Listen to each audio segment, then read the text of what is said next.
नमस्कार। नेपाल टेलिभिजन समाचारमा स्वागत छ। म देवी सापकोटा र म श्वेता सिन्हा। सुरुमा प्रमुख समाचार।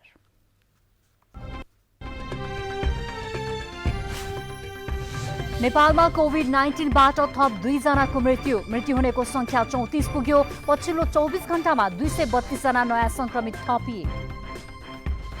नेकपा स्थायी कमिटी बैठक पर्सीका लागि सारियो। पार्टी अध्यक्ष द्वयबीच भोलि बिहान पुनः वार्ता हुँदै सहमति निर्माण गर्न युवा नेताहरूको दबाव। बझाङको मलेसीमा पहिरोमा परि हराइरहेका मध्ये 6 जनाको शव भेटियो। 1 जना अझै बेपत्ता। पहिरोले 18 घर पुरिए। कोरोना महामारीका कारण विदेशमा अलपत्र परेका नेपालीहरूलाई स्वदेश ल्याउने क्रम जारी। हालसम्म करिब 16,000 नेपाल फर्किए। कोरोना संक्रमित बढ्दै जाँदा प्रभावित देशहरूलाई संक्रमण नियन्त्रणका लागि यथोचित उपाय अपनाउन WHO को आग्रह। व्यवस्था नगर्न सुझाव। र विश्व फुटबल महासंघ फिफाद्वारा इङ्ग्लिस क्लब आर्सेनललाई कारबाही। खेलाडी बिक्री गर्दा नियम विपरीत गरेको भन्दै जरिवाना समेत गराइने। अब समाचार विस्तारमा। कोभिड-19बाट पछिल्लो पटक थप 2 जनाको मृत्यु भएको छ। यो सँगै मृत्यु हुनेको संख्या 34 पुगेको छ। गत 24 घण्टामा नयाँ 232 जनामा कोभिड-19 को संक्रमण पुष्टि भएको छ। पछिल्लो पटक कोभिड-19 को कारण रूपन्देही देवदहका 75 वर्षीय पुरुष र गोर्खा पालुन्टार नगरपालिका 7 का 44 वर्षीय पुरुषको मृत्यु भएको हो। यो सँगै कोभिड-19बाट मृत्यु हुनेको संख्या 34 पुगेको छ। जिल्ला गोर्खा पालुङटार नगरपालिका वडा नम्बर 7 स्थायी ठेगाना भएका वर्ष 44 का पुरुष 2077-3-19 गते मधुमेह रोगी निमोनिया भई गोर्खा अस्पतालको आइसोलेसनमा भर्ना भएकोमा मिति 2077 असार 20 गते बिहान 5 बजे उपचारको क्रममा मृत्यु भएको छ। अर्को मृत्युको खबर छ। जिल्ला रूपन्देही देवदह नगरपालिका ठेगाना भएका 75 वर्षीय पुरुष 14 गते त्रिवी शिक्षण अस्पतालमा भर्ना भई क्षयरोगको उपचाररत बिरामीको गत आषाढ 17 गते त्रिवी शिक्षण अस्पतालमा मृत्यु भएको छ। गत 24 घण्टामा 4050 जनाको नमुना परीक्षण गरिएकोमा नयाँ 232 जनामा संक्रमण पुष्टि भएको छ। हालसम्म 15,491 जनामा संक्रमण पुष्टि भएको छ।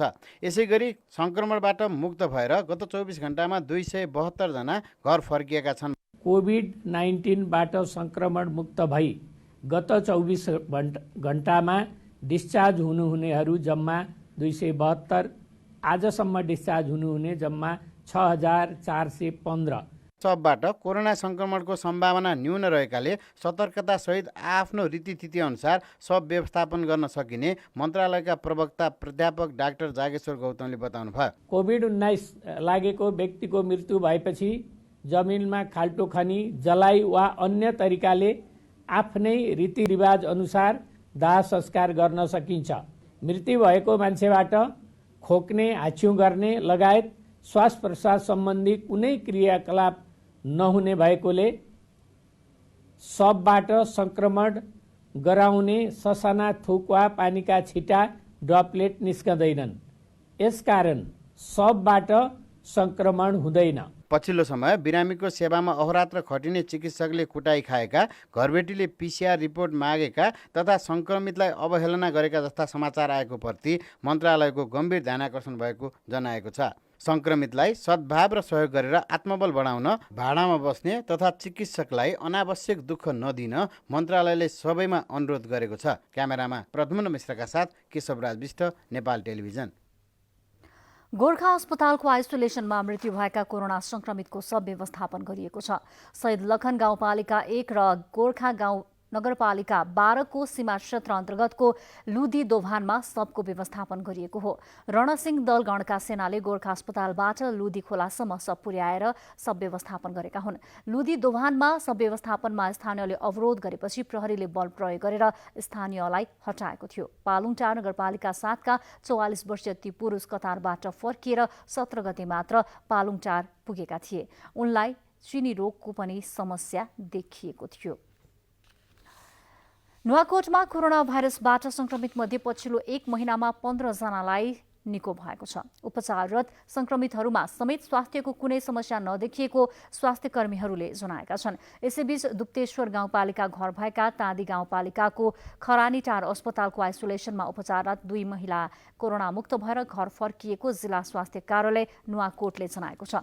डिस्चार्ज भएसँगै उनीहरू थप 14 दिन घरमै होम क्वारेन्टिनमा बस्नुपर्ने व्यवस्था गरिएको अधिकारीहरूले जानकारी दिएका छन्। मोरङको गोठ गाउँ स्थित पूर्वाञ्चल विश्वविद्यालयमा रहेको आइसोलेसन केन्द्रबाट 36 जना निको भएर डिस्चार्ज भएका छन्। डिस्चार्ज हुनेमा मोरङका 24, झापाका 11 र सुनसरीका 1 जना रहेको सामाजिक विकास मन्त्रालयले जनाएको छ। सो केन्द्रबाट हालसम्म 146 जना डिस्चार्ज भएका छन्। कोरोना पोजिटिभ भएको तर लक्षण नदेखिएका बिरामीहरूलाई सो आइसोलेसन केन्द्रमा राख्ने गरिएको छ। प्रदेश 1 मा डिस्चार्ज हुनेको संख्या 457 पुगेको छ। म्याग्दीका 5 जना कोरोना संक्रमित उपचारपछि निको भएर आज फर्किएका छन्। भारत र कुवेतबाट आएर बेनीको क्वारेन्टिनमा रहेका बेला कोरोना संक्रमणको पुष्टि भएका 5 जना आइसोलेसन अस्पतालबाट डिस्चार्ज भएको स्वास्थ्य कार्यालय म्याग्दीले जनाएको छ। उनीहरू कुवेत र पुरुषहरू भारतबाट म्याग्दी आएर बेनीको क्वारेन्टिनमा बसेका थिए। रोल्पामा हालसम्म 41 जना कोरोना संक्रमित आइसोलेसनबाट घर फर्किएका छन्। सदरमुकाम लिबाङ स्थित कोभिड-19 आइसोलेसन केन्द्रबाट 40 जना र सुलीचौर स्थित प्राथमिक स्वास्थ्य केन्द्रको आइसोलेसनबाट 1 बालिका कोरोना निको भएर घर फर्किएका हुन्। संक्रमण पुष्टि भई आइसोलेसनमा भर्ना भएकाहरूलाई 14 दिनसम्म कुनै लक्षण नदेखिएमा डिस्चार्ज गर्ने निर्देशन अनुसार उनीहरूलाई घर पठाइएको आइसोलेसनका डाक्टर सपना कर्णले बताउनु भएको छ। आजका लागि बोलाइएको नेकपा स्थायी कमिटी बैठक पर्सिसम्मका लागि स्थगित भएको छ। उच्च तहमा विवाद निरूपण भइ नसकेकाले बैठक असार 22 गतेसम्मका लागि स्थगित भएको हो। पार्टीभित्र देखिएको आन्तरिक गतिरोधलाई निकास दिन शीर्ष तहमा हुने भनिएको छलफल र संवाद अघि बढ्न नसकेपछि आजका लागि बोलाइएको स्थायी कमिटीको बैठक अन्तिम समयमा आएर स्थगित भएको हो। शुक्रबार अध्यक्षद्वय केपी शर्मा ओली र पुष्पकमल दाहाल प्रचण्ड बीच भएको छलफलमा शनिबार थप छलफलपछि स्थायी कमिटी बैठक बस्ने तय भए पनि आज 2 अध्यक्षबीच भेटघाट एवं छलफल भने भएन। यद्यपि 2 अध्यक्षबीच भएको टेलिफोन संवादमा पार्टीभित्र देखेका विवाद समाधानका लागि थप प्रयास आवश्यक रहेको भन्दै बैठक स्थगित गरिएको अध्यक्ष प्रचण्डको सचिवालयले जनाएको छ। यो सँगै आज 9 बजेको लागि तय भएको 2 अध्यक्षबीचको छलफल पनि भोलिका लागि सारिएको छ। स्थायी कमिटीको बैठक भने सोमबार बिहान 11 बजेको लागि बोलाइएको छ। यता शीर्ष तहमा छलफल र संवाद नभइरहँदा पार्टीभित्र दोस्रो पुस्ताका नेताहरू शीर्ष नेतृत्वबीच सहमति निर्माणका लागि दबाव बढाउँदै लगेका छन्।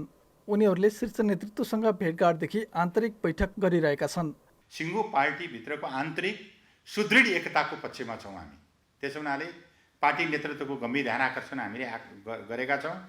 पार्टी नेतृत्वको त मन छाया पनि देखिँदैन। नम्बर 1 नेकपाभित्र देखिएको विवादलाई नजिकबाट निहालिरहेका वामपन्थी विश्लेषक श्याम श्रेष्ठ पार्टीभित्र जिम्मेवारीको न्यायपूर्ण वितरण र विगतमा भएको सहमतिको पूर्ण पालनाबाट पार्टीमा देखिएको वर्तमान गतिरोध अन्त्य हुने बताउनुहुन्छ। जे सहमति विगतमा भएका छन्, चाहे मङ्सिरमा भएका सहमति, चाहे साल जेठमा भएका सहमति हुन्, त्यो सहमतिको स्पिरिटमा आउनुपर्ने हुन्छ। अनि पावरको इक्वल सेयरिङ गर्दाखेरि यो समस्या समाधान हुन सक्छ।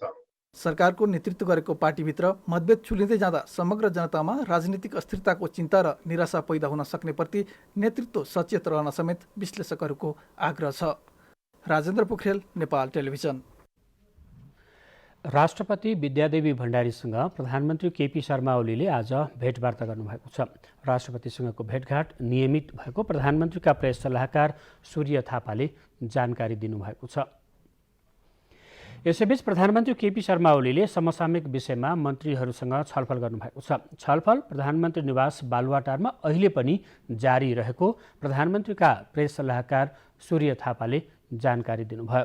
मन्त्रीहरूलाई मन्त्री परिषद बैठकका लागि नबोलाई समसामयिक राजनैतिक विषयमा छलफल गर्न बोलाइएको प्रधानमन्त्रीका प्रेस सल्लाहकार थापाले जानकारी दिनुभयो। समाचारको क्रम जारी छ, केही बेर विश्राम। बझाङको केदारसिंह गाउँपालिकाको मलेसीमा पहिरोका कारण 18वटा घर पुरिँदा 6 जनाको शव भेटिएको छ भने 1 जना बेपत्ता भएको प्रमुख जिल्ला अधिकारी कमलराज भण्डारीले जानकारी दिनुभएको छ। गैराती 1 बजे गाउँको माथिबाट पहिरो खसेपछि गाउँका 18वटा घर बगाएको हो।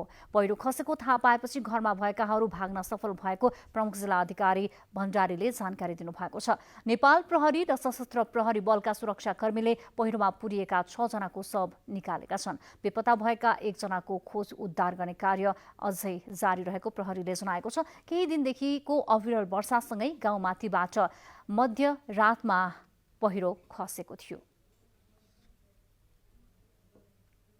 यसै बारेमा थप जानकारीका लागि बझाङका प्रमुख जिल्ला अधिकारी कमलराज भण्डारी यति बेला हामीसँग प्रत्यक्ष टेलिफोन सम्पर्कमा हुनुहुन्छ। प्रमुख जिल्ला अधिकारीज्यू, नेपाल टेलिभिजनको समाचारमा यहाँलाई स्वागत छ। धन्यवाद हजुर। यो घटनाक्रमको बारेमा पछिल्लो अपडेट गराइदिनुस् न। घटना कसरी भयो र अहिलेसम्म के छ स्थिति?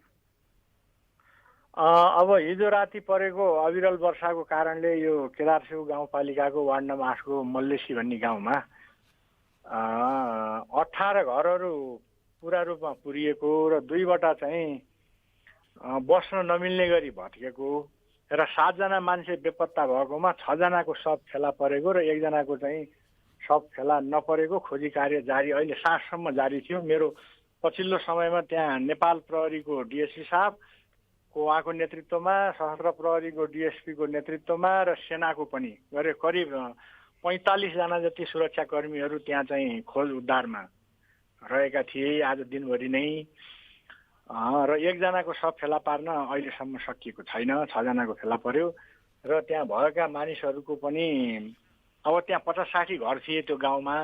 यति 20वटा घरहरू भए, अरू घरहरू चाहिँ राम्रो अवस्थामा छन् र त्यहाँ नजिकै विद्यालय पनि छ र केही राहत सामग्रीहरू हामीले हेलिकप्टरबाट उहीँ नै झार्ने कोसिस गरेका थियौँ, तर त्यहाँ MI-17 हेलिकप्टर ल्यान्ड गर्न सक्ने स्थिति पनि रहेन। सानो हेलिकप्टरले सामान चाहिँ पुर्याउन नसक्ने भएको कारणले यहाँ सदरमुकाममा सामग्रीहरू यहाँ चाहिँ हेलिकप्टरबाट झारेर हामीले घटनास्थलतर्फ अघि नै पठाइसक्यौँ। अब सम्भव भएसम्म आजै पुग्छ, नभए पनि त्यो चाहिँ छिटोभन्दा छिटो पुर्याउने चाहिँ गरिएको छ। हजुर, प्रमुख जिल्ला अधिकारीज्यू, जस्तो 18 घर पुरिएका छन्, 2वटा घर पूर्ण रूपमा भत्किएको छ भन्नुभयो। 18 घरमा रहेका परिवारलाई विस्थापित भएका छन्, उनीहरूलाई राहत र उद्धारको काम कसरी भएको छ? अब अहिले विस्थापित भएपछि उनीहरूलाई तत्काल कहाँ राखिएको छ? यसबारेमा पनि थोरै जानकारी गराइदिनुहोस्। त्यही त, त्यहाँ एउटा नजिकै विद्यालय पनि छ, त्यही विद्यालयमा र अनि अरू बाँकी घरहरू त सकुशलै छन्। त्यहाँ चाहिँ अब हाम्रो डीएस साहबहरूले त्यसलाई चाहिँ व्यवस्थापन गर्नुभएको छ। हजुर, र यो 6 जनाको शव भेटिएको भन्नुभयो, उहाँहरूको परिचय खुलेको हो?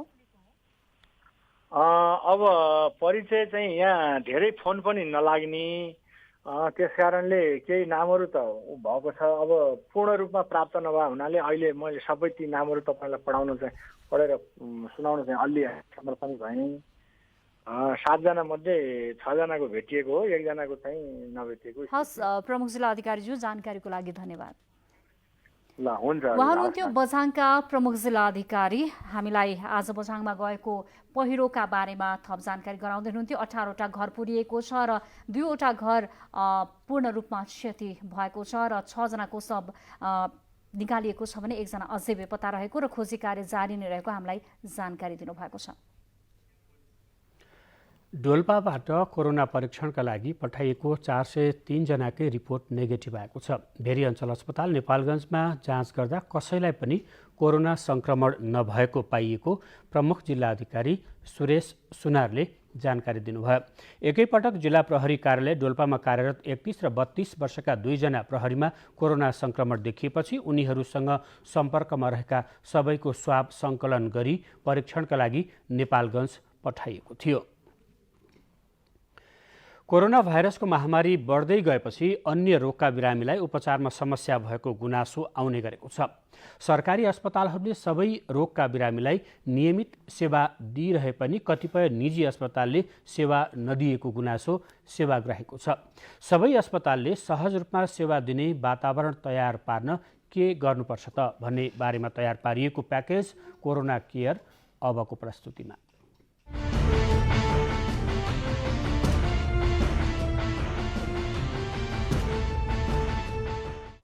भाइरसको महामारीका बेला अग्रपङ्क्तिमा खटिएर काम गर्नेहरूमा चिकित्सक, स्वास्थ्यकर्मी र सुरक्षाकर्मी हुन्। उनीहरू जीवनलाई जोखिममा राखेर बिरामीको उपचार र सुरक्षामा खटिएका हुन्छन्। तर केही निजी अस्पतालले भने अझै पनि सेवा सुचारू गर्न नसकेको गुनासो सेवाग्राहीको छ। नेपाल चिकित्सक सङ्घले भने सङ्कटको यो अवस्थामा सबैले सहज सेवा उपलब्ध गराउनुपर्ने जनाएको छ। आवश्यक स्वास्थ्य सावधानी र स्वास्थ्य सामग्री उपलब्ध गराएर बिरामीको उपचार व्यवस्था गर्ने जिम्मेवारी अस्पतालको भएको चिकित्सक सङ्घको भनाइ छ। स्वास्थ्य सेवा यस्तो जन अवस्थामा सबैले दिनुपर्छ र तर स्वास्थ्य सेवा दिनलाई जस्तो आधारभूत आवश्यकताहरू जस्तो त्यो ठाउँमा ग्लोभ्स होला, मास्कहरू कुराहरू होला, पर्सनल प्रोटेक्टिभ इक्विपमेन्टका कुराहरू होला, त्यसलाई कसरी सहजीकरण गर्ने, कसरी उपलब्ध गराउने भन्ने कुराहरू एक ठाउँमा छ, त्यो उपलब्ध गराउनुपर्छ र बिरामीहरूले सहज रूपमा त उपचार पाउनै पर्छ। उपचारबाट भाग्न त मिल्दैन कोही पनि। निजी अस्पतालहरूका पनि आफ्नै गुनासा हुन सक्छन्, तर सङ्कटको यो अवस्थामा गुनासो गरेर बस्ने बेला होइन। उनीहरूले आफ्ना चिकित्सक र स्वास्थ्यकर्मीलाई आवश्यक व्यक्तिगत सुरक्षा सामग्री उपलब्ध गराउनु पर्दछ र सेवाग्राहीलाई सेवा दिनुपर्दछ। सहज बेलामा मात्र सेवा दिने र सङ्कटको बेला गुनासो गरेर बस्दा भविष्यमा उनीहरूमाथि प्रश्न उठ्न सक्छ। कोरोना महामारी नियन्त्रण गर्न सबै अस्पताललाई सक्षम बनाउँदै चिकित्सकहरूलाई काम गर्ने वातावरण बनाउनु पर्दछ। पछिल्ला दिनमा कोरोना संक्रमण भएको आशंकामा बिरामीहरूले विभिन्न अस्पताल धाउनु परेको सार्वजनिक हुँदै आएको छ। उपचार नै नपाएर बिरामीको मृत्यु भएको गुनासो पनि आएको छ। तर चिकित्सक सङ्घले भने कोरोना संक्रमण पुष्टि भएपछि छुट्टै अस्पतालमा पठाउने गरिएको र त्यस अघिसम्म जस्तोसुकै बिरामीको पनि उपचार गर्ने गरिएको जनाएको छ।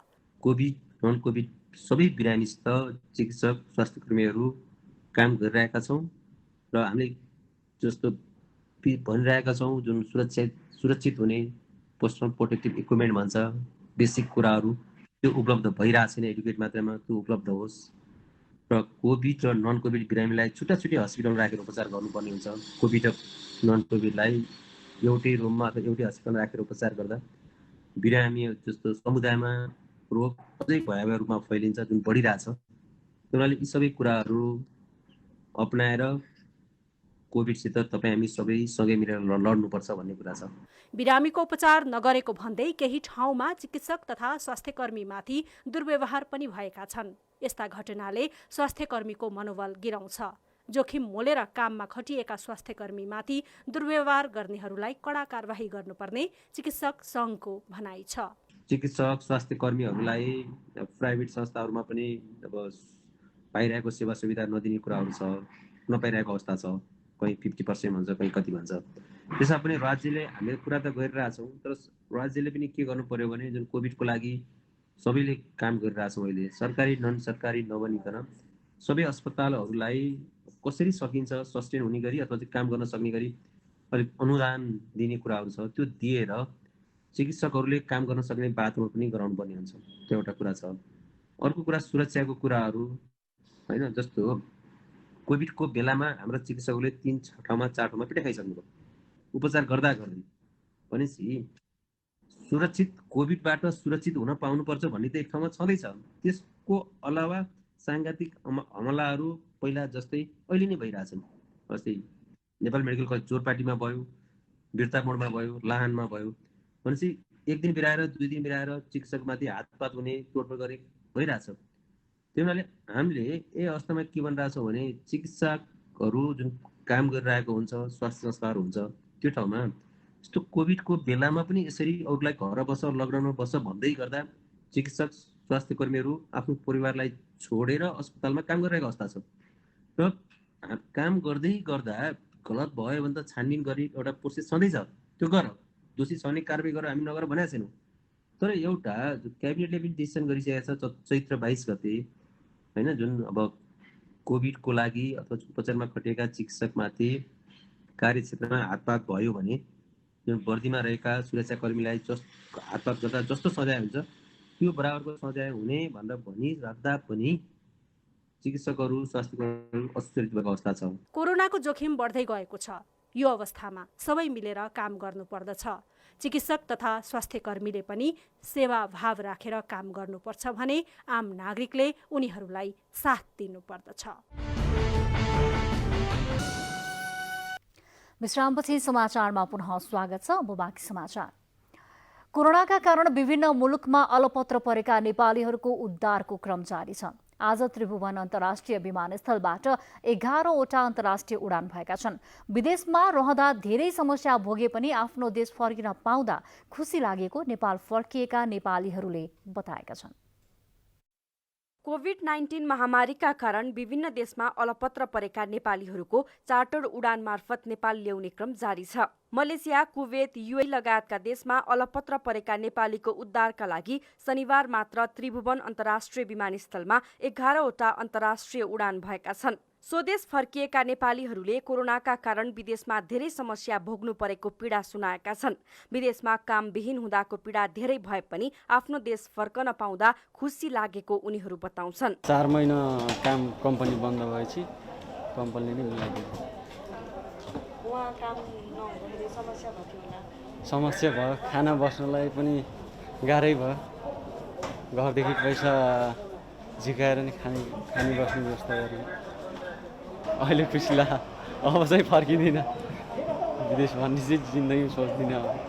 ग्लोभ्सहरू सबै लगाएकै थिएँ अनि यताउता अब यहाँ पनि राम्रै चेकिङ भयो। नम्बरहरू त दिएको हुन्छ नि, 50 चोटि 200 चोटि गर्दाखेरि बल्ल बल्ल फोन उठाउँछ एकचोटि र पनि बोल्दैन, काटिदिन्छ। त्यस्तो गर्छ धेरै। हामी त धेरै दुःख पाएको छ। हामी जस्तो त कति छन् कति त्यहाँ विदेशमा के त्यही गर्नु पर्ने हुन्छ। अब त्यहाँ टिकट भएर पनि आउन नपाउनेहरू छन् धेरै विदेशमा। अब मान्छेले त्यहाँ बस्न दिइरहेको हुन्छ, कुनैले त खान पनि दिइरहेको हुँदैन, कुनैलाई अनि सेलेरी दिइरहेको हुँदैन। धेरै बिजोग छ के। कोरोना महामारीका बीच आवश्यक सावधानी अपनाएर उडान र अवतरण गर्ने काम भइरहेको विमानस्थलले जनाएको छ। हाम्रा टोयलेट्सहरूमा, हाम्रा डोर्सहरूमा यहाँले देख्नु पनि भयो होला, प्रवेश गर्नु अगाडि त्यहाँ सेनिटाइज हुनुपर्ने। बिहान र बेलुका हामीले हाम्रो एयरपोर्ट होल टर्मिनललाई सेनिटाइज गरेका छौँ, स्प्रे गर्छौँ हामी। चार्टर्ड उडान मार्फत विदेशबाट आउने यात्रुहरूका लागि विमानस्थलले छुट्टै नियम समेत बनाएको छ। जब यात्रुहरू हेल्थ डेस्कमा आउनुहुन्छ, हेल्थ डेस्कमा आउँदाखेरि उहाँहरूले प्रस्तुत गर्नुपर्ने document health certificate, PCR is best. PCR छ भने फाइन। उहाँहरू पिसिआर भएको यात्रुहरूलाई आर्मीले चाहिँ नि यहाँ बस्छ हामीसँग, उहाँहरूले चाहिँ नि होल्डिङ सेन्टरमा लैसकेपछि पिसिआर भएको यात्रुलाई होम क्वारेन्टाइनमा पठाइदिन सक्नुहुन्छ। तर आरडिटी र अन्य खालको जुन यात्रुहरू हुनुहुन्छ अरू देशमा सबै ठाउँमा यो व्यवस्थापन रहन्छ, उहाँहरूलाई फेरि यहाँ चेक हुन्छ। टेम्परेचर चेक चाहिँ हरेक यात्रुको हुन्छ विदाउट फेलियर।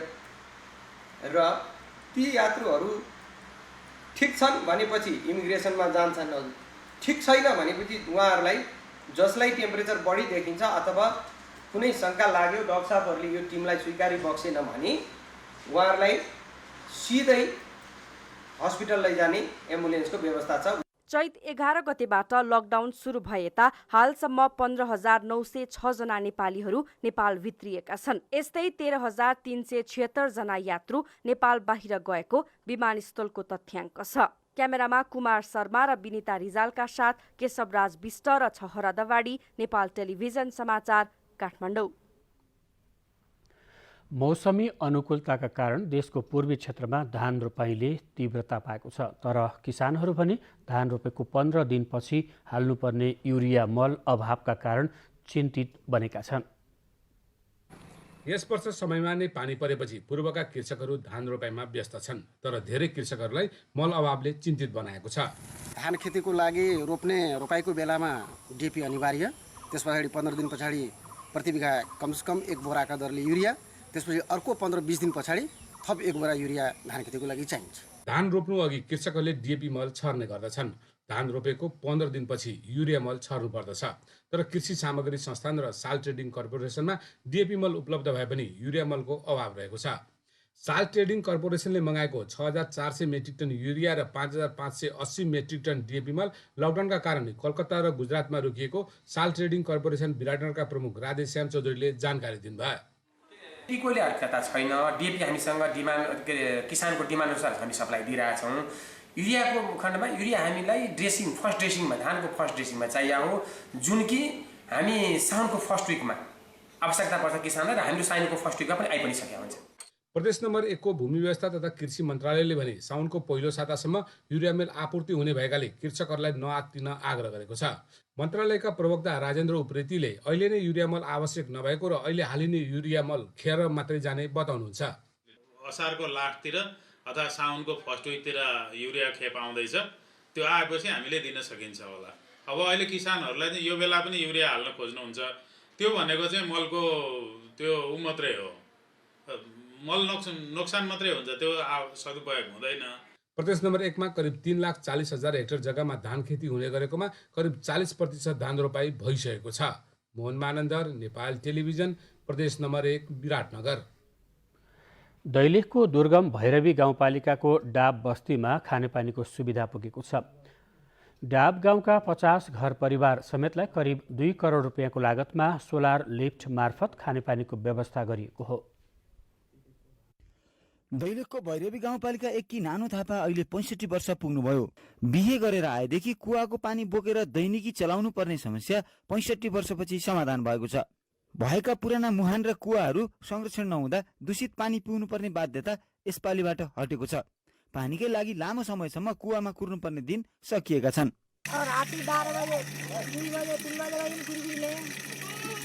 भैरवी गाउँपालिकाको वडा नम्बर 2 मा पनि पानीका मुहानहरू संरक्षण भएपछि रातभर ट्याङ्कीमा जम्मा भएको पानीले बिहान सजिलै गाग्री भरिने र समयमै पालो आउन थालेपछि महिलाहरूको कार्यबोझ घटेको छ। धारामा कुर्नुपर्ने समयलाई महिलाहरूले अन्य उत्पादनका क्षेत्रमा खर्च गर्ने गरेका छन्।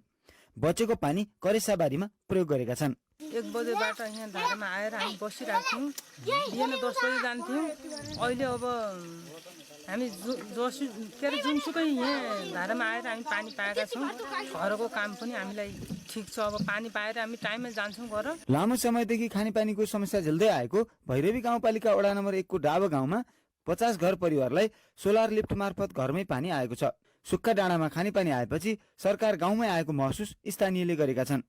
दैलेखको भैरवी गाउँपालिका र ग्रामीण जलस्रोत व्यवस्थापन परियोजनाले पालिकाका विभिन्न वडाहरूमा अति आवश्यक भएका स्थानहरूमा सुरु गरिएको खानेपानी योजना मूल सुधारका कामहरू लकडाउनकै अवधिमा सम्पन्न भएका छन्। आवश्यकताका आधारमा योजना दिए स्थानीयहरूको सक्रियता बढ्ने र भनेकै समयमा योजना सम्पन्न हुने उदाहरण भैरवीका खानेपानी योजनाहरूमा देखिएको छ। स्थानीय संस्था एभरेस्ट क्लबको सामाजिक परिचालनमा कामहरू सञ्चालन गरिएका छन्। हिजोका दिनमा यो पानी चाहिँ यो नाउलाको पानी अथवा चाहिँ खेर गइरहेको स्थिति थियो भने अब अहिले हामीले विभिन्न रिजर्भर ट्याङ्कबाट चाहिँ पानीलाई चाहिँ त्यसमा सङ्कलन गर्ने र मान्छेहरूले चाहिँ त्यसलाई चाहिँ आवश्यकता अनुसार त्यसलाई चाहिँ प्रयोग गर्ने गर्नुभएको छ। योजना बन्नु अघि मध्य र अन्त्यमा अनिवार्य उपभोक्ताहरूसँग समन्वय गर्ने भएकोले स्थानीय सरकारले प्रभावकारी कामको पाठ सिक्दै अन्य योजनाहरूमा पनि पारदर्शिताको अनुसरण गरेको भैरवी गाउँपालिकाका अध्यक्ष प्रेम बुढाले जानकारी दिनुभएको छ। सुशासन र पारदर्शितामा ग्रामीण जलस्रोत व्यवस्थापन परियोजना अग्रपङ्क्तिमा छ। यो जलस्रोत व्यवस्थापन परियोजनाको धाराको मोडेल पनि बाल मैत्री धारा छ। भैरवी गाउँपालिकाको समन्वयमा ग्रामीण जलस्रोत व्यवस्थापन परियोजनाले यो वर्ष मात्रै 2 करोड बढी रकम खानेपानी र मुहान संरक्षणमा खर्च गरेको छ। सरसफाइका गतिविधिहरू पनि गाउँमा प्रभावकारी रूपमा अघि बढेपछि कोरोना संक्रमणसँग जुझ्न पनि स्थानीयहरूलाई सजिलो भएको छ। विष्णु शर्मा, नेपाल टेलिभिजन, कर्णाली प्रदेश, दैलेख। दोलखाको सैलुङ गाउँपालिकाले प्रधानमन्त्री रोजगार कार्यक्रम मार्फत सयौं युवालाई रोजगारी दिएको छ। रोजगार कार्यक्रमका लागि केन्द्रबाट प्राप्त भएको रकममा पालिकाले आन्तरिक स्रोतबाट 17 लाख रुपियाँ थप गरी करिब 800 युवालाई रोजगारी दिएको हो। सैलुङ गाउँपालिकाका युवाहरू अहिले ग्रामीण सडक स्तरोन्नतिमा व्यस्त छन्।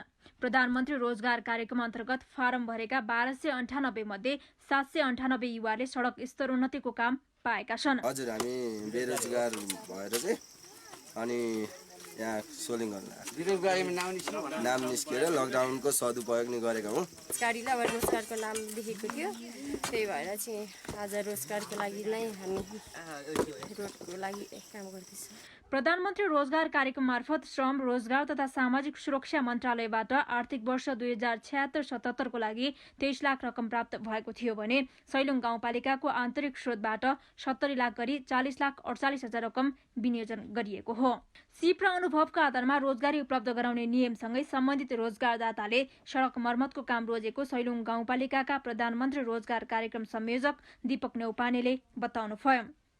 गाउँपालिकाको कार्यालयदेखि वडा नम्बर 8 भैँसे जोड्ने मुख्य सडक निर्माणमा युवाहरू खटिएका छन्। उपभोक्ता समिति मार्फत भइरहेको उक्त सडक मर्मतमा खटिएकालाई दैनिक प्रति व्यक्ति 750 का दरले उपलब्ध गराइने गाउँपालिका अध्यक्ष भरत दुलालले बताउनुभयो। बेरोजगारहरूलाई चाहिँ काम दिएर प्रयोग गरिरहेका छौँ र चाहिँ अब धेरैजना बेरोजगारको नाममा आएको र 16 लाख पैसा मात्रै चाहिँ ज्यालाको रूपमा दिन सकिने बाध्यात्मक परिस्थिति भएको कारणले गर्दा अब चाहिँ त्यो उहाँहरूलाई डिभाइड गरेर हामीले चाहिँ 1700 मिटर चाहिँ सोलिङ गर्नै पर्ने भन्ने चाहिँ एउटा चाहिँ त्यो प्राविधिक इस्टिमेट तयार भएको छ। एकजना बराबर 2 घनमिटर काम गर्ने गरी 1600 मिटर लम्बाइ र 1348 घनमिटर सडकको काम भइरहेको रोजगार संयोजक नेउपानेले बताउनुभयो।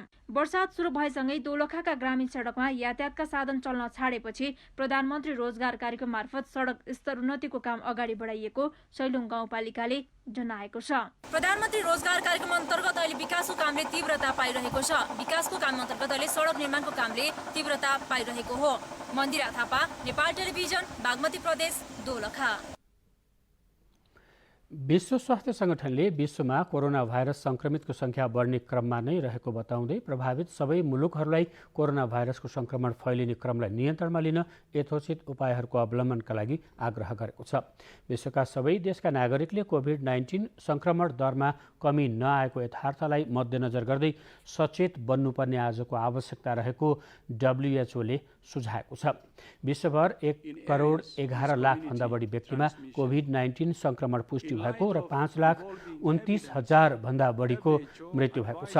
विश्वमा कयौं राष्ट्रहरूले तथ्याङ्कले के भनिरहेको छ भन्ने कुरामा बेवास्ता गरिरहेको बताउँदै विश्व स्वास्थ्य संगठनका अधिकारीले महामारीलाई नियन्त्रणमा लिन कहिल्यै पनि धेरै ढिलो गर्न नहुने बताएका छन्। यसैबीच कोरोना भाइरसको उत्पत्तिबारे अनुसन्धान गर्न WHO ले अर्को साता चीनको वुहान जाने भएको छ।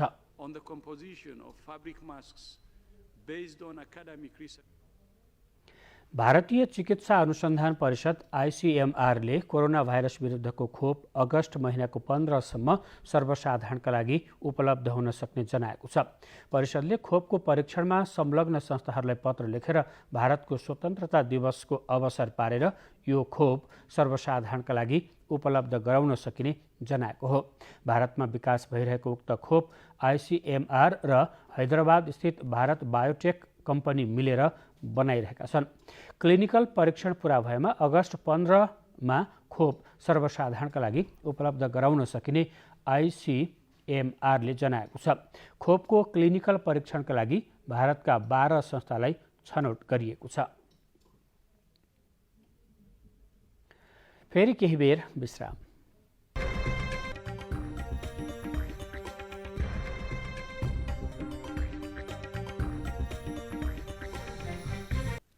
मुगुको टोप्ला गाउँमा हाडे ओखरको सट्टा दाँते ओखर खेती विज्ञहरूले सुझाव दिएका छन्। परम्परागत रैथाने ओखरबाट तेल निकालेर घरको खाँचो टार्न र दाउरा उत्पादनका लागि स्थानीयले हाडे ओखरको खेती गर्ने गरेको भए तापनि दाँते ओखरको व्यावसायिक खेती गर्दा बढी लाभदायी हुने जानकारहरूको भनाइ छ। मुगु जिल्लाकै ओखर उत्पादनको उर्वर बस्तीका रूपमा चिनिएको टोप्ला गाउँमा रैथाने हाडे ओखर विस्थापन गरी दाँते ओखरको खेती गर्ने हो भने स्थानीयवासीले मानकीय आय आर्जन गर्ने बलियो सम्भावना देखिएको छ। रारा तालको पूर्वपट्टि र सडक छेउमा रहेको छायानाथ रारा नगरपालिका 7 टोप्ला गाउँमा दाँते ओखर उत्पादन गर्ने हो भने रारा हेर्न आएका पर्यटकहरूलाई समेत पुर्याउन धौधौ हुने देखिन्छ।